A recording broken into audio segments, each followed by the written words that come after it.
ओम भद्रं कर्णेभिः शृणुयाम देवा भद्रं पश्येमाक्षभिर्यजत्रा स्थिरैरङ्गैस्तुष्टवांसस्तनूभिः व्यशेम देवहितं यदायुः स्वस्ति न इन्द्रो वृद्धश्रवा स्वस्ति न पूषा विश्ववेदा स्वस्ति नस्तार्क्ष्यो अरिष्टनेमि स्वस्ति नो बृहस्पतिर्दधातु।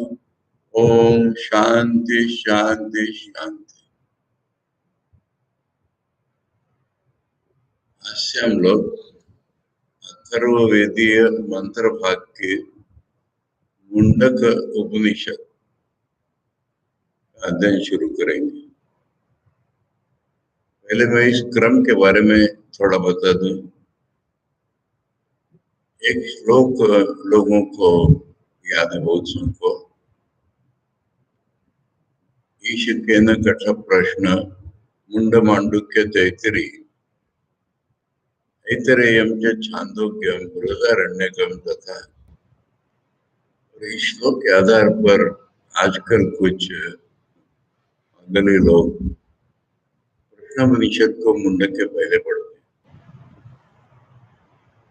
ये बहुत ही बेहूदी बात है, क्योंकि शंकराचार्य ने अपने भाष्य में मुंडक उपनिषद के भाष्य में आखिरी में उन्होंने कहा है कि इसकी कुछ बातें बाद में प्रश्नोपनिषद में बताई जाएगी। और प्रश्नोपनिषद के भाष्य में शुरू में उन्होंने कह दिया है कि मुंडक की कुछ बातों का सविस्तर वर्णन करने के लिए ये उपनिषद। यदि दोनों उपनिषदों के भाष्य में उन्होंने स्पष्ट कर दिया है कि मुंडक उपनिषद पहले और प्रश्न उपनिषद। तो एक सब मैंने कई बार इसकी चर्चा की, फिर भी इस उपनिषद के समय करना आवश्यक है। फिर भी लोग प्रश्न उपस्थित करते हैं कि इस श्लोक में ऐसा क्यों लिखा है। ये श्लोक उपनिषदों का अध्ययन क्रम बताने के लिए लिखा ही नहीं गया है।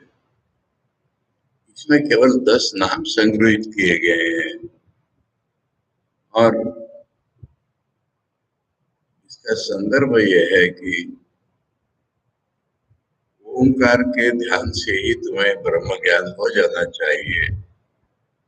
यदि ओम का अर्थ सही मन में आवे, इसका चिंतन हो और उसी का ध्यान हो तो ब्रह्म ज्ञान हो ही जाना चाहिए।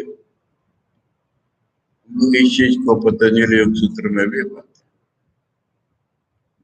हैं। वाचक का प्रणवात जपस्त। किंतु बुद्धि की शुद्धि की क्षमता के कारण उसे नहीं ज्ञान हो पाता, जिसको वो मांडुक्य उपनिषद पढ़े और मांडुक्यम एक एव अलम मुमुक्षु नाम विमुक्त। मुमुक्षुओं को मुक्त होने के लिए एक मांडुक्य उपनिषद ही काफी है। इसी में ज्ञान नहीं होता हमको, फिर क्या किया जाए? तब 10 उपनिषदें पढ़। अब इन 10 उपनिषदों में श्वेताश्वतर उपनिषद का नाम नहीं है, जो कि किसी भी वेदांत के अध्ययन करने वाले को पढ़ना अत्यंत आवश्यक होता है। क्योंकि माया, ये जो हमारे मन की कल्पना है, या ये जो एक शब्द है वेदांत में, इसकी सबसे करेक्ट व्याख्या श्वेताश्वतर छोड़कर कहीं भी नहीं है। स्वामी विवेकानंद ने ये बात कही है और शंकराचार्य भी। यहाँ भी किसी उपनिषद में या ब्रह्म सूत्रों में माया का सवाल उपस्थित होता है, वहाँ उसकी व्याख्या के लिए श्वेताश्वतर का ही मंत्र उद्धरण करते हैं। श्वेताश्वतर का भाष्य आचार्य के लिखा है कि नहीं, इस पे मतभेद समय मतलब नहीं है, पर श्वेताश्वतर उपनिषद तो आचार्य अत्यंत आवश्यक समझते। पर इस 10 उपनिषद पढ़ना उसको लेख नहीं है। और अगर 10 उपनिषद पढ़ के भी ज्ञान नहीं हुआ तो फिर 28 उपनिषद का नाम गिनाया गया है। 28 उपनिषद पढ़ने वाला कोई स्कॉलर जो है, यानी वेदांत के साधारण साधकों में नहीं मिलता। जो पंडित बनना चाहते हैं वो पढ़ते हैं, क्योंकि शंकर भाष्य उन उपनिषदों पर नहीं,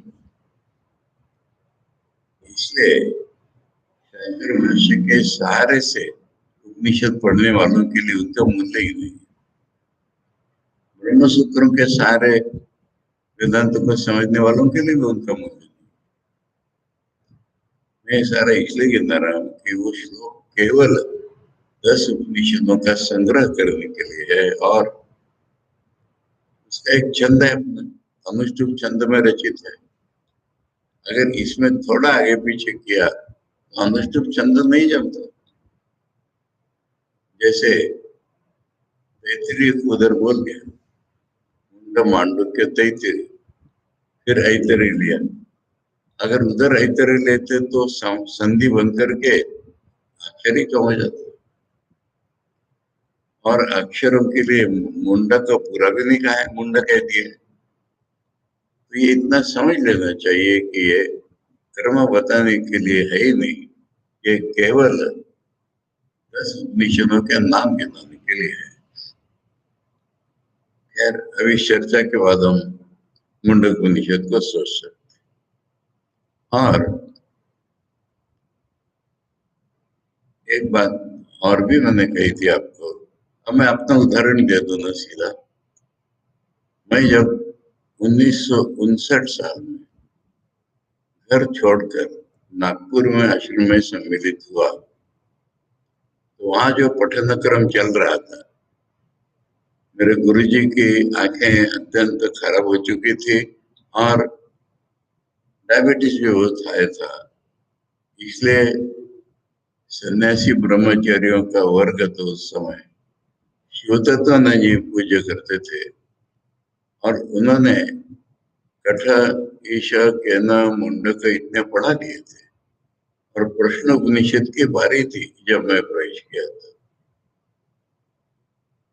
अब उनकी और मेरे गुरु महाराज की चर्चा हुई, ये नया लड़का है, ये तो प्रश्न उपनिषद कुछ भी नहीं समझेगा, कुछ भी नहीं समझेगा तो उल्टा ही समझेगा, इसलिए अभी प्रश्न उपनिषद नहीं पढ़ा।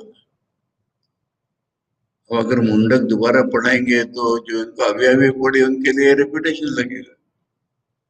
इसलिए क्या किया जाए, ऐसे सोच में इन दोनों ने ठीक किया कि श्वेताशतर उपनिषद पढ़ाओ, वो कंप्रहेंसिव है भगवद गीता जैसी, और उसको एक बार अगर ये सीख लेगा तो फिर प्रश्न उपनिषद भी समझ पाएगा।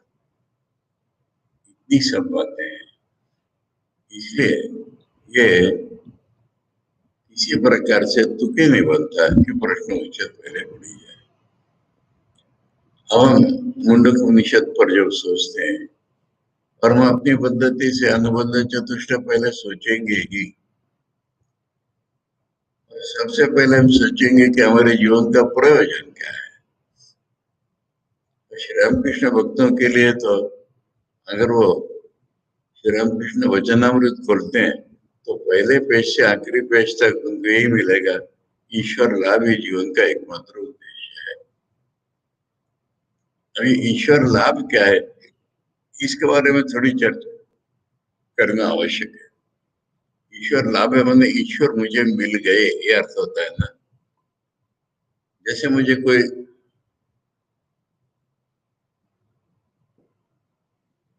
चाकरी मिल गई, मुझे कोई पोस्ट मिल गई, या नाते रिश्ते में कहेंगे कि मुझे पत्नी मिल गई, पत्नी को पति मिल गया, ऐसे ये ईश्वर मिलते हैं क्या? पहली बात।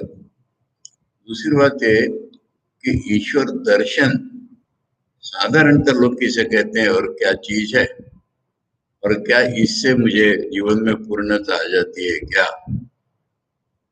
ये दोनों प्रश्नों का जवाब अगर हमें देना है, दूसरे प्रश्न का जवाब अगर पहले देना है, तो ईश्वर को हमने देख लिया, अब ईश्वर तो आंखों से दिखाई देने वाली चीज नहीं है।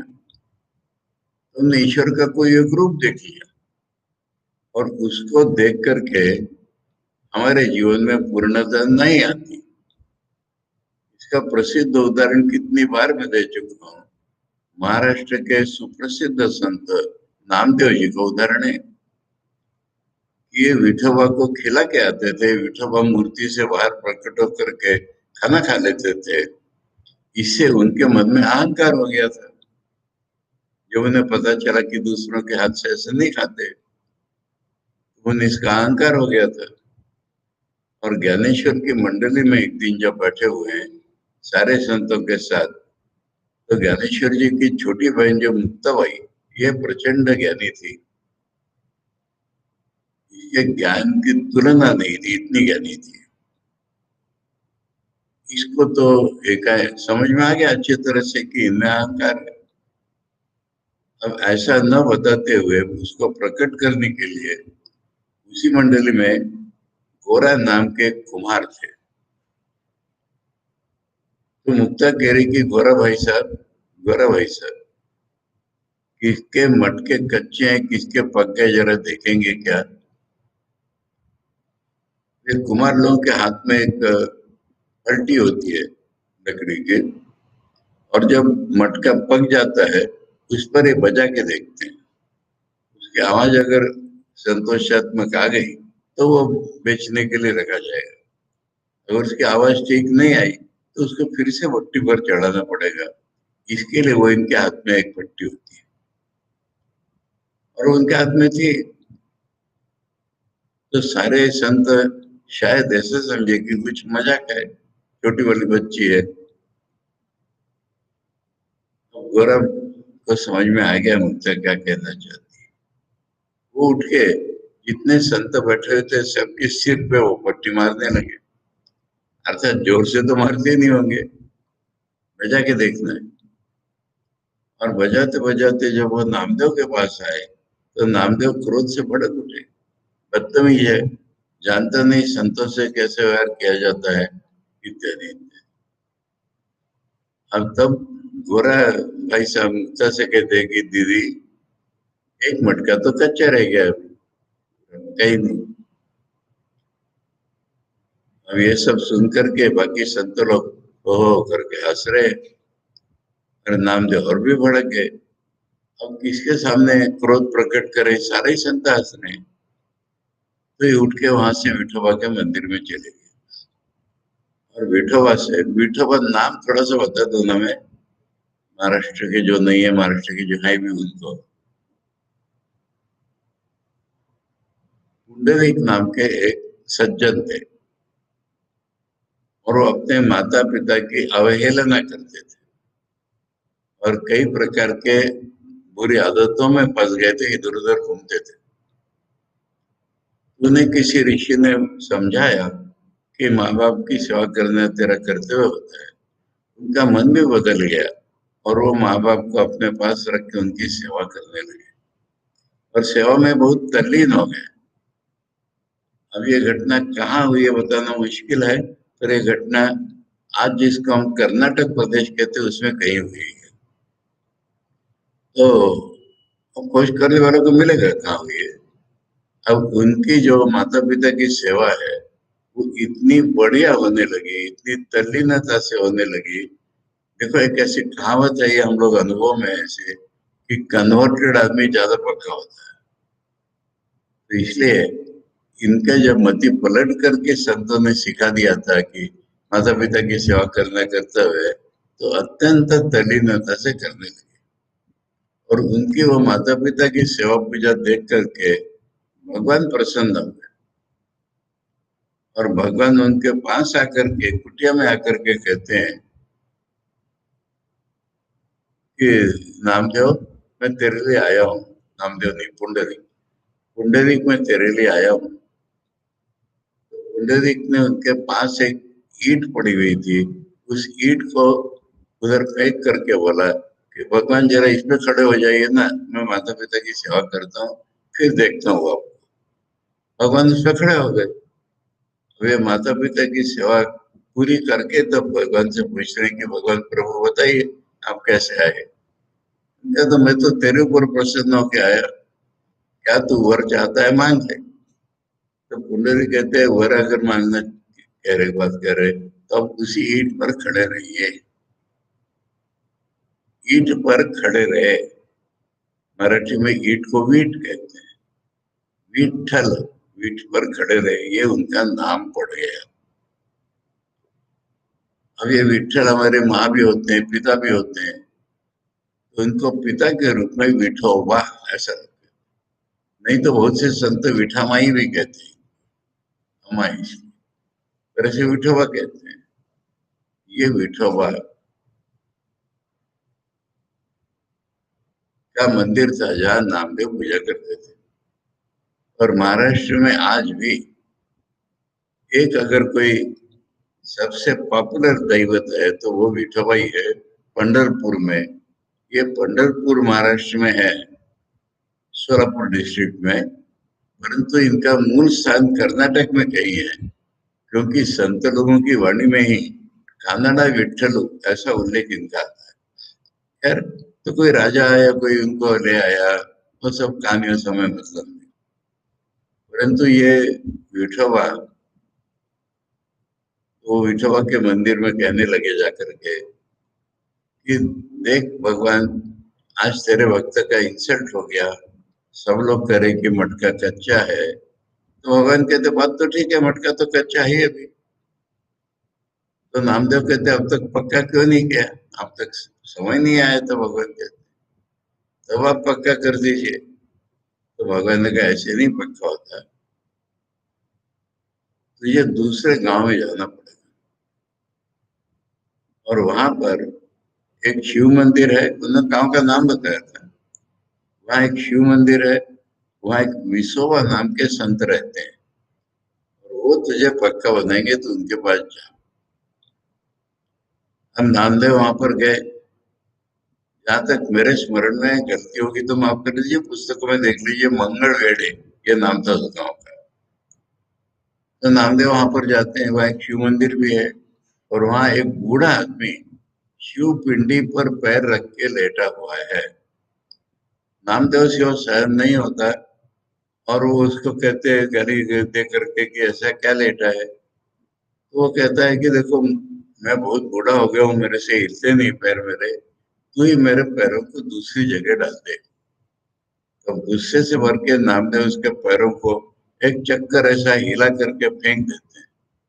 और जब फेंक देते हैं तो पैर जहाँ गिरते हैं वहीं एक शिवपिंडी उत्पन्न हो जाती है। ऐसा नामदेव ने जितनी बार करने की कोशिश की, वहां वहां एक शिवपिंडी उत्पन्न हो गई। तब उससे अचंभित होकर के नामदेव उनसे पूछते हैं कि आपका नाम क्या है। तो उनका मेरा नाम विसोबा है। आपके पास मुझे भगवान ने भेजा है। हाँ, मुझे भगवान ने पहले ही बता दिया भीतर से कि मैं भेज रहा हूँ, और तुझे पक्का करने के लिए मैंने ये स्वांग रचा है। तुझे भगवान के सर्वव्यापित्व का ज्ञान ही नहीं है अभी, इसलिए तो कच्चा है। एक मूर्ति में से अगर कोई बाहर आया, यानी जड़ वस्तु मूर्ति, उसमें से अगर कोई चेतन प्रकट हुआ तो एक विशिष्ट देवता हो सकती है ना, वो भगवान कैसे हो गए।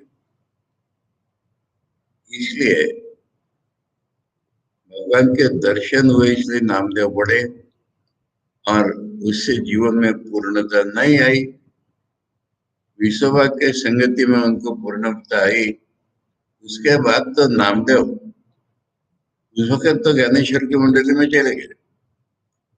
ज्ञानेश्वर महाराज की समाधि के बाद नामदेव पूरे भारत में घूमने लगे, और निर्गुण ब्रह्म का जो निर्गुण स्वरूप है उसी के भक्त नाम से इनकी प्रसिद्धि हुई। और मराठी में पहले उन्होंने कविता रचना की थी, बाद में हिंदी भाषा में बहुत से उन्होंने भजन बनाए। और सिखों का जो गुरु ग्रंथ साहिब है उसमें पहले नामदेव के भजन है, फिर कबीरदास के, उसके बाद 10 गुरुओं के भजन रहते हैं। यानी नामदेव को जीवन में पूर्णता बाद में। तो इसलिए आंखों से कुछ दिख गया वो ईश्वर दर्शन नहीं कहलाना चाहिए, या वैसे ईश्वर दर्शन से जीवन में पूर्णता भी नहीं है। तो मिलने का अर्थ क्या है, दिखने का अर्थ क्या है? हम मिलना अगर किसी वस्तु के रूप में हमें मिलते हैं, इसका भी एक उदाहरण मैं देना चाहूंगा कि रुक्मिणी, सत्यभामा आदि स्त्रियों को श्री कृष्ण भगवान मिल गए पति के रूप में, और श्री कृष्ण ने जब ये लीला समाप्त करके चले गए तो फिर इनको फिर से विपत्तियां भोगनी पड़ी बुरी तरह से।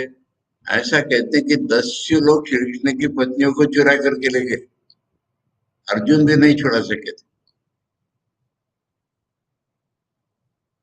तो दुनिया का नियम है कि बाहर से अगर कोई वस्तु मिली तो भी छोड़ी जाएगी।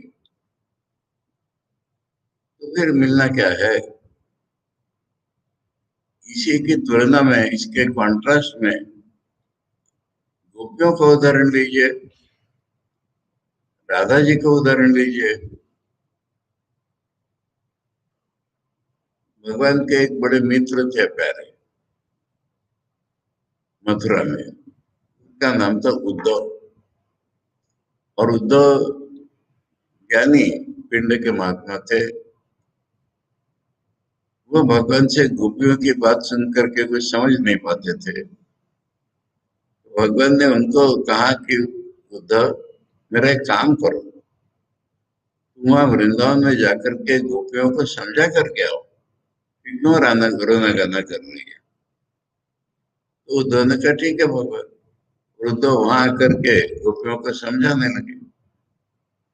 तो गोपियां उनसे कहती है कि बहुत प्रसिद्ध भजन है सूरदास के और सारे, उद्धव मदन आई 10-20, हमारे के 10-20 मने क्या, एक हो तो गए वो श्याम संग, एक ही तो मन का हो तो शाम के संग में ही रहता है। तो गोपियों ने कहा कि तुम ऐसे समझते कैसे हो कि भगवान हमारे पास नहीं है? अभी चाहो तो देख लो। अब इसको चमत्कार, सुपर नेचुरल की दृष्टि से अगर न देखा जाए तो गोपियों ने, राधा ने कहा ये देख, और उसके पास भगवान श्री कृष्ण बैठे हुए थे। कहते प्रसंग ये नहीं है, प्रसंग ये है कि भगवान के पास हमारा मन रहता है, हमारे मन के पास भगवान रहते हैं, किंतु हमारा शरीर यहाँ अलग पड़ा रहता है, इससे आंखों में आंसू आते हैं। हम लोग नारद भक्ति सूत्र में देखने वाले हैं अभी कि परम विरह ये भक्ति का एक रूप होता है, ये विरह नहीं है। मीराबाई के पद सुन करके होतलों की कल्पना गलत है कि उनको मीराबाई को भगवान मिले ही नहीं, विरह में रो रही थी, ऐसी बात नहीं है बिल्कुल। मीराबाई की पूर्णता के बहुत से पद है उसमें। तो इसलिए ये भक्ति का एक प्रकार होता है। नारद जी ने इसका नाम परम विरह आसक्ति बोला है। आसक्ति विरह के प्रति भगवान के अनुभव का एक प्रकार है ये। खैर, तो इसलिए ये भगवान का मिलना, एक कृष्ण कर्णामृत नाम की पुस्तक है, केरली है, संस्कृत पुस्तक है। जहां तक मेरे ख्याल है राजा राजशेखर बड़े भक्त थे, उनकी लिखी हुई है। भागवत का ही संक्षिप्त रूप है। उसमें एक श्लोक ऐसा आता है कि बचपन में जब भगवान वृंदावन में थे, तो बात बात में, खेल खेल में कहिए, एक लड़की गोपी का हाथ चिटक करके चले जा रहे। तो गोपी कहती है, बड़े वीर पुरुष हो, एक गोपी का, एक बालिका का हाथ चिटक के चले जा रहे हो, मेरे दिल में से अगर निकल सको तब देखो। तो जिनको अपने हृदय में, अपने स्वरूप में ही भगवान मिल गए हैं, वो कभी नहीं जा सकते। इसलिए ईश्वर दर्शन कहने की बात हो गई। ईश्वर लाभ ठाकुर ने कहा है, तो ईश्वर मिलना माने अपने स्वरूप जो है वो प्रभु ही है, ये अनुभव ईश्वर प्राप्ति कहलाता है। और यही हमारे जीवन का एकमात्र उद्देश्य हो सकता है।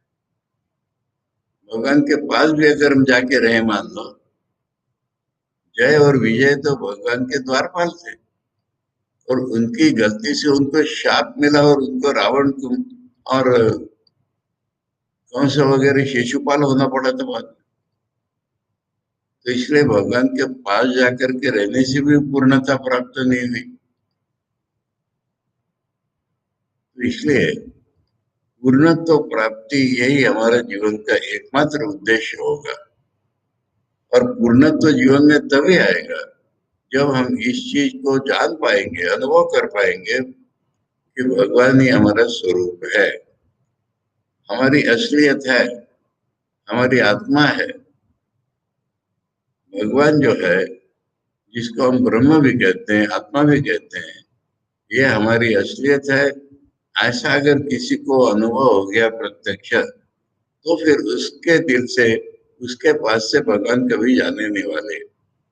और यही हमारे जीवन का एकमात्र उद्देश्य हो सकता है, होना चाहिए। ये पूर्णत्व प्राप्ति ज्ञान से हुई ना, यानी भगवान हमारे स्वरूप है, ये हमने जान लिया। यहाँ जानना ही पाना है, पाने का स्वरूप ही जानना है। और ये पूर्णत्व प्राप्ति ही हमारे जीवन का एकमात्र उद्देश्य है। अन्य अन्य नामों से इस उद्देश्य को लोग जो बताते हैं, ब्राह्मी स्थिति, मोक्ष, और मोक्ष का एक ही अर्थ होता है, दूसरे दूसरे अर्थ नहीं होते। आज हम जन्म मरण परंपरा के बंधन में पड़े हुए हैं, हम अपूर्णता के बंधन में पड़े हुए, हम अपनी वासनाओं के बंधन में पड़े हुए हैं। और वासनाओं के बंधन के कारण हम इधर उधर घसीटे जा रहे हैं। और ये घसीटा जाना हमारा एक जन्म में खत्म नहीं होता, जन्म जन्म तक घसीटे जा रहे हैं। इसका नाम होता है संसार। शुरू माने सरना, घसीटा जाना, सम्यक घसीटा जाना, माने बुरी तरह घसीटा जाना, इसको संसार कहते हैं। और इस संसार से मुक्ति मिले, ऐसे अधिकांश साधकों के मन में इतना ही विचार होता है। इसलिए जीवन के उद्देश्य को वो लोग मोक्ष या मुक्ति कहते हैं, और इसमें कोई भी गलत नहीं है। विशेष करके शंकराचार्य का भाष्य जब हम पढ़ते हैं कई जगह, वो मोक्ष को ही जीवन का उद्देश्य बताते हैं। मेरा ख्याल थोड़ा सा अलग है, हालांकि माने विरोधी नहीं है। अगर हम आज जो अधूरे हैं, अगर हम पूर्ण हो गए तो हमको पुनर्जन्म की जरूरत नहीं पड़ती है। तो ये मोक्ष या फिर से जन्म न होना तो एक साइड इफेक्ट जैसा हो जाता है। आज हम अपूर्ण हैं, और इस अपूर्णता के लिए हमको दिन रात छटफट करना पड़ता है। और ये मनुष्य जीवन का गुण भी है, शाप भी है। गुण इसलिए है कि जो पशु पक्षी जानवर हैं, उनको इस अपूर्णता का बोध ही नहीं हुआ है अभी। मनुष्य को ये बोध होता है। वे लोग मुझसे पूछते हैं, बार बार वही बात बताता रहता हूँ कि हमें तो नहीं पता हम अपूर्ण है। कि तुम्हें अगर अपूर्णता नहीं होती, तुम शादी किए क्यों? बृहदारण्य के उपनिषद में इसका जवाब दिया हुआ है कि आदमी अपने को आधा ही सोचता है। ब्रह्मा ने अपने को आधा सोचा, इसलिए उसने लड़की उत्पन्न की और शादी कर ली उसी से। तो मनुष्य जो है आधा, ऐसा ही प्रतीत होता है उसको, पुरुष को। स्त्री को भी मैं आधी हूं ऐसे ही प्रतीत होता है। साधारण पुरुष और स्त्रियों की बात कर रहा हूं। अभी जो आधे आधे होते हैं, इनमें फर्क भी होता है। और इस फर्क को अगर हम पोलैरिटी कहें, प्लस माइनस से अगर इसको हम व्यक्त करें, कौन बड़ा कौन छोटा मैं नहीं बताना चाहता, मैंने बताने लायक ही नहीं है। परंतु एक पोलैरिटी अगर हम कल्पना करें, तो पुरुष को हम कहेंगे आधा प्लस और स्त्री को कहेंगे आधा माइनस। अरे आधा प्लस को जब लगता है कि मैं पूर्ण नहीं हूं, तो आजकल के जो क्या कहते हैं उसको, विकृति, परिसीमा, बाहर के देशों में, अपने देश में भी वो बीमारी आना चाहती है। पुरुष पुरुष से शादी करता है, स्त्री स्त्री से शादी करता है। ये लीगल कर दिया है कई देशों में। अपने देश में भी लीगल करने के लिए झगड़ा चल रहा है, पर नहीं माना है अभी तक किसी ने। ये तो विकृति है मन की। परंतु साधारणता तो पुरुष अपने को प्लस मानता है, आधा प्लस, स्त्री आधा माइनस, इसलिए ये शादी करते हैं। और भी एक रहस्य है कि अगर भगवान सृष्टि करना चाहते हैं, सृष्टि चलाना चाहते हैं, तब संतानोत्पत्ति एक आवश्यक कर्तव्यता चीज हो जाती है। क्योंकि पुराने लोग मरेंगे तो क्या पृथ्वी खाली हो जाएगी क्या? इसलिए संतानोत्पत्ति एक गृहस्थ का आवश्यक कर्म हो जाता है। और हमारे भारतीय शास्त्रों की मानो तो केवल संतानोत्पत्ति की इच्छा से स्त्री पुरुष का संयोग होता है। आजकल के हजार बातें, फैमिली प्लानिंग, ये वो छोड़ दो। तो इसलिए ये अधूरेपन का लक्षण होता है, इतना मुझे बताना। अभी अधूरेपन का लक्षण तो हुआ, तो फिर वो सोचता है कि मैं शादी कर लूंगा तो पूरा हो जाऊंगा। स्त्री सोचती है मेरी शादी हो जाएगी तो मैं पूरी हो जाऊंगी।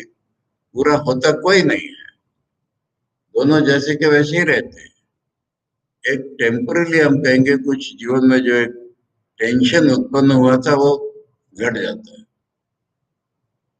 परंतु पूर्णत्व तो माने इस परिस्थिति का फायदा उठा करके श्री रामकृष्ण देव गृहस्थ के जीवन को कहते किले में से भगवान से लड़ना। भगवान से नहीं लड़ना है, अपनी आसुरी संपत्ति पर लड़ना, किले में रहकर। इसलिए ये शादी जब हो जाती है तब इस परिस्थिति का फायदा उठा करके दोनों को अलग अलग मिल करके भी अलग अलग भी पूर्णत्व प्राप्ति के लिए कोशिश करनी पड़ती है। और इसमें से पुरुष हो या स्त्री हो या दोनों, पूर्णत्व प्राप्ति जब हो जाती है तो उनका जीवन पूरा हो जाता है। ये रहस्य है। तो ये जो पूर्णत्व प्राप्ति है,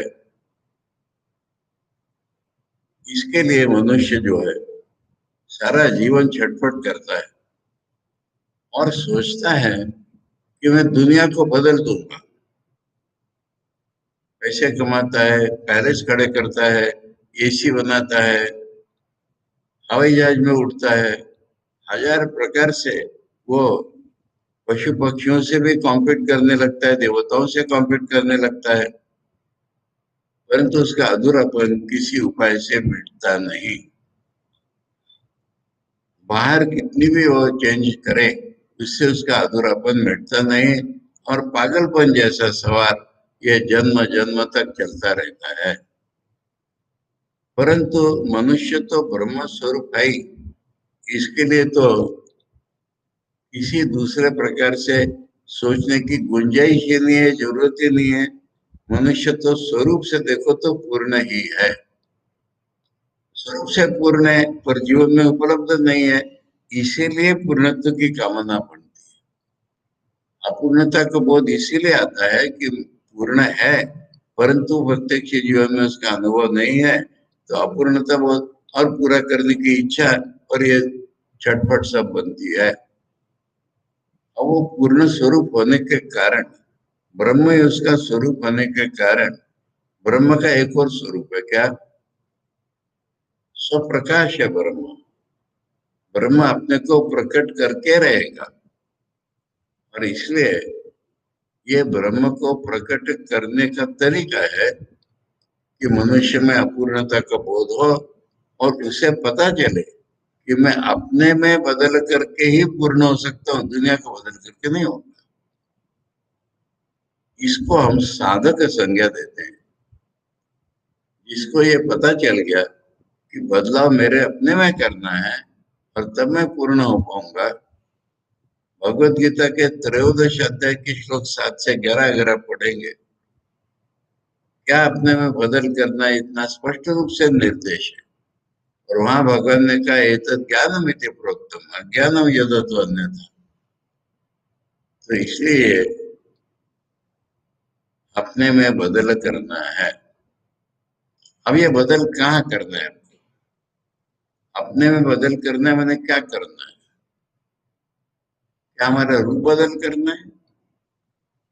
स्त्री पुरुष उभय, स्त्री विशेषता सजने धजने की खूब कोशिश करती है, यानी अपना बाहर का रूप बदलने की कोशिश करती है। इसे कुछ भी नहीं बनता। हमारा मन अगर बदले, कैसे बदले क्या बदले नहीं मालूम।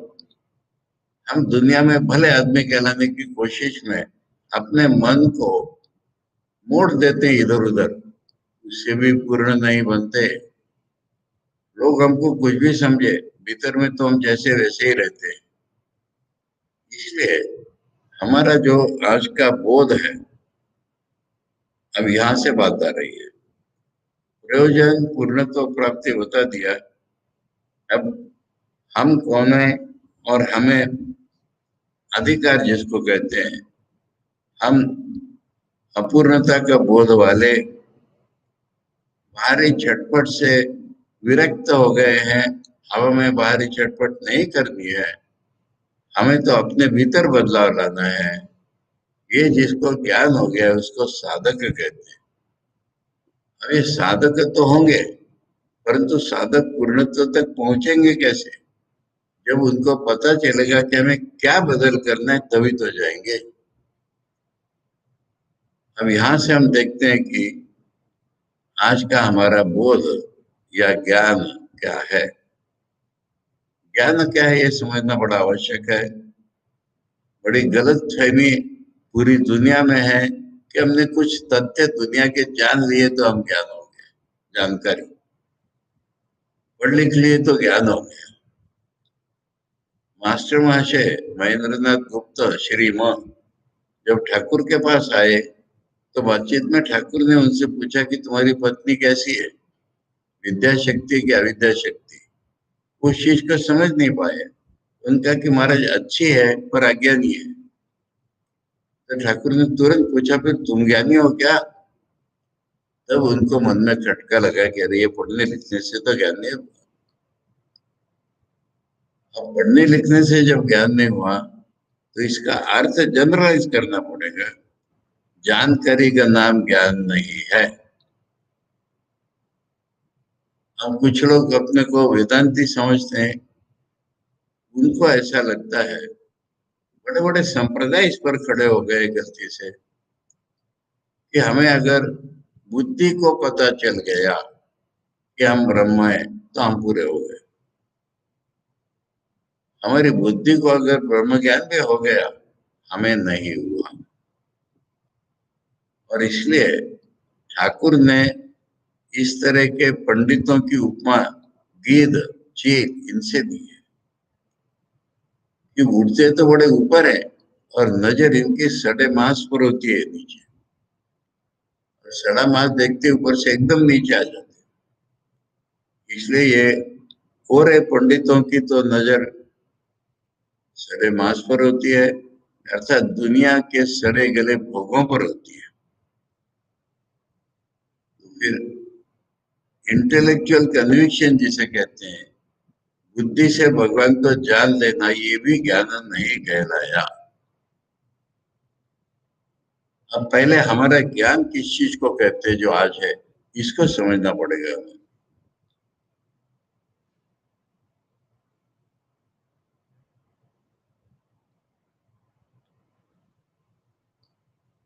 इसको भाषा में व्यक्त करते हैं जब अंग्रेजी में या अपनी भाषा में। हम ऐसा सोचते हैं कि हमारी सोच गलत है, हमारी भावना गलत है, ये ज्ञान नहीं होता। हमारी सोच का आधारभूत, हमारी सारी भावनाओं का आधारभूत, हमारे संकल्प शक्ति का आधारभूत हमारा ज्ञान। क्या ज्ञान है हमारा? मैं एक जीव हूं, यहां तक भी लोगों को पता नहीं रहता, वो तो अधिकारी है ही नहीं। मैं शरीर हूं, मैं इंद्रिया हूं, मैं मन हूं, वो अधिकारी नहीं है। जिसको इतना पता चल गया है, यदि उसका बोध ऐसा हो गया है कि मैं एक जीव हूं, इस शरीर मन से किस प्रकार संबंध मालूम नहीं मुझे, संबंधित मैं चेतना हूं। मैं नाम का होश होता है ना, मैं हूं, मैं पुरुष हूं, मैं स्त्री हूं, मैं हूं, ये होश होता है ना। तो मैं क्या हूं? इस शरीर मन से संबद्ध कोई चेतना है, यही तो मैं हूं।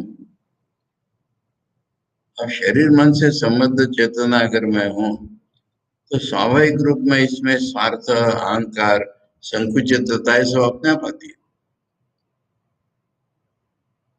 और मैं अपने को पाता कहाँ हूं? इस दुनिया में। दुनिया में क्या होता है? विषय होते हैं।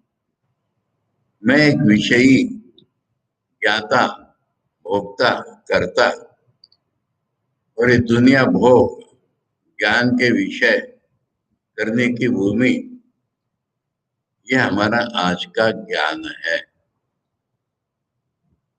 और ये जो आज का ज्ञान है हमारा, ये मिथ्या है।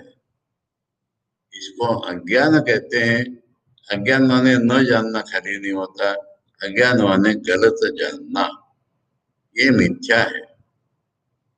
और ये मिथ्या है, इसको जानने के लिए मुझे तो ऐसा नहीं लगता कि किसी वेदांत की जरूरत है।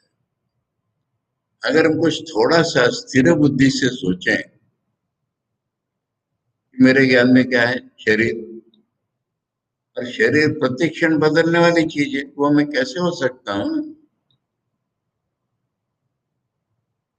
मन प्रतिक्षण बदलने वाली चीज है, वो मैं कैसे हो सकता हूँ? मेरा जो मैं नाम का बोध है ना, ये भी देखिए, एक छोटा सा बच्चा है, उसका भी मैं बोध है, बूढ़े का भी मैं बोध है। कोई समानता है क्या इसमें? तो फिर ये मैं क्या चीज है? अब ये जो मेरा आज का बोध है, ये शरीर की दृष्टि से देखो, प्रतिक्षण परिवर्तनीय है, ये मैं नहीं हो सकता। मन की दृष्टि से, जैसे मन का मैं बोध भी प्रतिक्षण परिवर्तनीय है, ये भी मैं नहीं हो सकता। और अभी मैं शरीर, और कभी मेरा शरीर। भाषा तो बोध ही प्रकट कर रही है ना।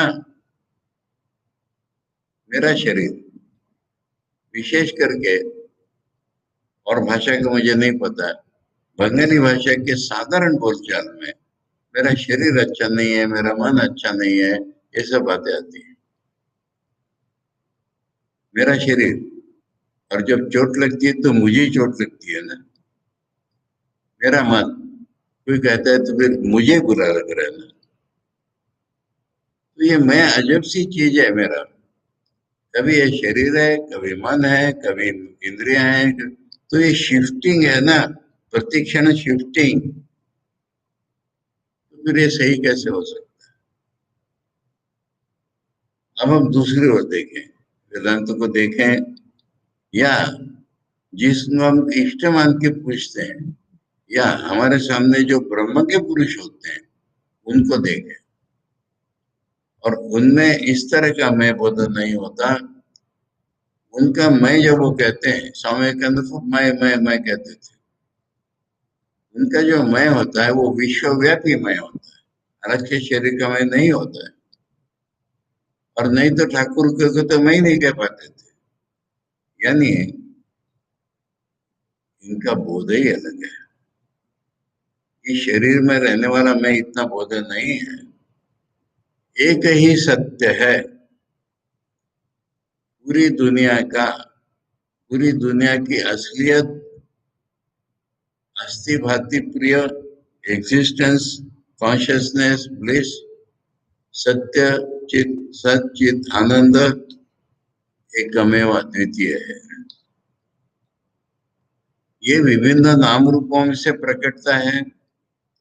और इसलिए मेरे शरीर मन में, आपके शरीर मन में मैं, और उस उपाधि के कारण, उपाधि माने ये शरीर और इंद्रियां तो मैं हुई नहीं ना, पर मैं के साथ चिपक गई है किसी प्रकार से, इसको उपाधि कहते हैं। तो उस उपाधि के कारण वो मैं पुरुष, मैं स्त्री, मैं पढ़ा लिखा, मैं ऐसा हो जाता है। ये उनका बोध है। और इस बोध में कभी बदलाव नहीं होता। सत्य की परीक्षा ये होती है कि जिस बोध में कभी बदलाव ना आए वो सत्य है, और जिस बोध में बदलाव आ जाता है उससे बोध नहीं है सत्य। तो हमारा बोध रोज बदल रहा है, इसलिए सत्य नहीं है। और इससे जब हम तुलना करते हैं तभी पता चलता है कि हमारा बोध सत्य नहीं है। जिनको ये बोध एक बार प्राप्त हो गया, या शुरू से है अवतारों को, या प्राप्त हो गया, उनका ये बोध एक ही रहता है कि पूरी दुनिया में सच्चिद आनंद एक ही परमेश्वर है, और वो ही विभिन्न नामों और विभिन्न रूपों के माध्यम से इस जगत में लीला कर रहे हैं। इसको ही माया कहा जाता है, नहीं अलग नहीं होती कोई। तो ये जो है, ये बोध अगर हमारा हो गया, आज का बोध बदल करके ऋषि बोध अगर हमें आ गया, अवतार बोध अगर हमें आ गया, ब्रह्म के बोध अगर हमें आ गया, तब हमारा जीवन पूर्ण होता है। उसके बिना नहीं होता। उसके बिना हमारा मोक्ष नहीं होता। किसी लोक में जाकर के रहेंगे तो दोबारा आना ही पड़ेगा। आप ब्रह्म भुवना लोका, भगवान ने गीता में बोल दिया। इसलिए ये बोध का बदलाव, ये हमारे जीवन के उद्देश्य का दूसरा नाम हो गया, या ये प्रक्रिया हो गई, तरकीब हो गई कि जिससे हम पूर्ण बनेंगे। बोध में बदलाव जब होगा तो हम पूर्ण बन जाएंगे। अब कोई स्त्री पुरुष किसी की जरूरत बिल्कुल नहीं पड़ेगी हमको। दुनिया की ऐसी कोई चीज नहीं है जिस पर हम डिपेंडेंट होंगे। खाने पीने पर हम डिपेंडेंट नहीं होंगे, जीने मरने पर ही डिपेंडेंट नहीं होंगे। ये पूर्णत्व बोध हमको मुक्ति दे रहा है। पूर्णत्व बोध हमको सारे बंधनों से छुड़ा रहा है। हमारी आवश्यकता ही खत्म हो जाती है। अंग्रेजी में कहेंगे the faculty of want is annihilated forever. हमें ये चाहिए वो चाहिए नाम की जो हमारे में एक फैकल्टी, माने एक मन की चीज है, वो खत्म हो जाती है हमेशा के लिए। तो ये, इसको हम कहते हैं ज्ञान पाया। ज्ञान पाया माने आज का जो गलत ज्ञान है, इसके बदले में सही ज्ञान इसमें आ गया। मैं एक जीव हूं इसके बदले, जिसे मैंने ब्रह्म कहा वो ही मेरा स्वरूप है, ये ज्ञान हो गया। अब इसमें मैंने साधक भी बता दिया, कैसे होगा वो भी बता दिया। और इसलिए विषय सारे उपनिषदों का एक ही है, तेरा स्वरूप ये है, यही विषय है। परंतु तेरा स्वरूप ये है, ये कैसे तू रियलाइज करेगा, ये विषय है उपनिषदों का। उपनिषदों के विषय को हम ब्रह्म नहीं कहते। उपनिषदों के विषय को तू ब्रह्म के साथ अभिन्न है, ये भी नहीं कहते। तू ब्रह्म के साथ अभिन्न है, ये साक्षात्कार कर लेना, ये उपनिषदों का विषय। तो इसलिए ये अधिकारी कौन, जो ऐसा करने के लिए तैयार है, जो इस अपने में बदलाव लाने को तैयार है, और इसके लिए जो जो करना पड़ता है वो सारा तैयार है, और गुरु की अत्यंत आवश्यकता महसूस करता है, शास्त्रों की अत्यंत आवश्यकता महसूस करता है, क्योंकि नहीं तो बदलाव क्या लाना है मुझे कैसे पता चलेगा। ये कोई पंडितों की बात ही नहीं होती है। तो ये जो अधिकारी हो गया, विषय वस्तु तो बता ही दी, प्रयोजन भी सिद्ध हो गया, और क्या रहा, संबंध। यानी कैसे इसका अनुशीलन करने से तुझे पूर्णत्व मिलेगा, कैसे। पीएचडी करने के लिए नहीं, बुद्धि में जानने के लिए नहीं, इंफॉर्मेशन हिसाब से नहीं, तुझे इसके आधार पर अपना बोध बदलना पड़ेगा। जो सही बोध है वो तेरे में ही है ना, बाहर से कहां से आने वाला है। उसी को तो सही बोध कहते हैं, जो तेरा स्वरूप है वो तो अंदर ही है ना। उसको अपने जीवन में प्रकट करना पड़ेगा। इसलिए वो बोध मेरा बदल जाए, मुझे भगवान का अनुभव, इसको अनुभव कहते हैं। मुझे मैं भगवत स्वरूप में ये अनुभव हो जाए, ऐसी व्याकुलता से अगर हम पढ़ेंगे, पढ़ने पर हमें अगर इस तरह की व्याकुलता उत्पन्न हो जाएगी, ये संबंध है। बोध को जगाना आचार्य का काम है, बोध को जगाना अपना साधक का काम है। इसको कहते हैं संबंध। तब उपनिषदें हमारे लिए जो है वो ब्रह्म ज्ञान की सहायक बनेगी। अब इसमें एक चीज रह गई,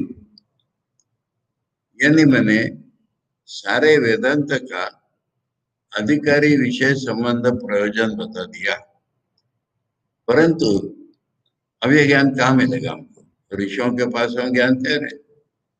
ये जो सही ज्ञान है, ये कहाँ है? सबसे पहले इस ज्ञान का सोर्स है भगवान, ईश्वर। ईश्वर के पास ये ज्ञान नित्य है। वेदों में कहा है, स्वामी विवेकानंद जी भी कहते हैं कि ईश्वर इस ज्ञान की सहायता से सृष्टि स्थिति प्रलय करता है। वो हमारे पास कैसे आएगा? भक्ति से कैसे ज्ञान उत्पन्न हो जाता है? अगर हमारा मन भगवान के मन से जुड़ गया तो ज्ञान हम में आ जाता है, बात सीधी है। परंतु ऐसा अगर नहीं है तो वो ज्ञान कहाँ है?